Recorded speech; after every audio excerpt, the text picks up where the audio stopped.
also turns out to have many other effects on social life, not just on regional government. When we began this work on social capital in 1993, when we published the work on social capital in 1993, social capital was a very rare term. In the world of academics globally, around the world, there was one article on social capital published every 2 or 3 years.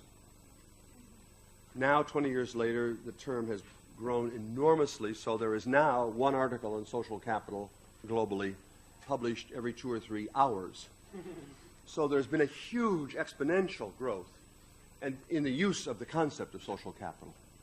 And that is because it turns out that social capital has very wide implications, not only for rendimento istituzionale, but also for health, powerful effects on our physical health coming from social networks they're involved in.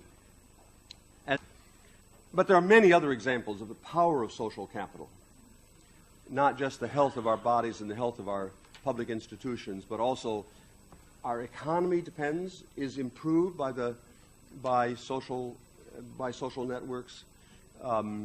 There are powerful effects on evolution. There are now increasing studies of the effects of social networks in evolutionary biology, pre-human evolutionary biology.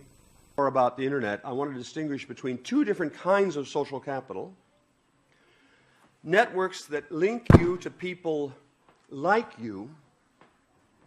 The jargon for social scientists is to talk about bonding social capital. So my ties, my connections, my relationships with other elderly, white, male, Jewish professors, that's my bonding social capital. And my ties to people of a different generation or a different social class or a different religion or a different gender, that's bridging social capital. I'm not saying bridging good, bonding bad, because if you get sick, the people who bring you chicken soup are likely to reflect your bonding social capital. So bonding social capital is not bad. But in a modern, diverse democracy, bridging social capital is very, very valuable.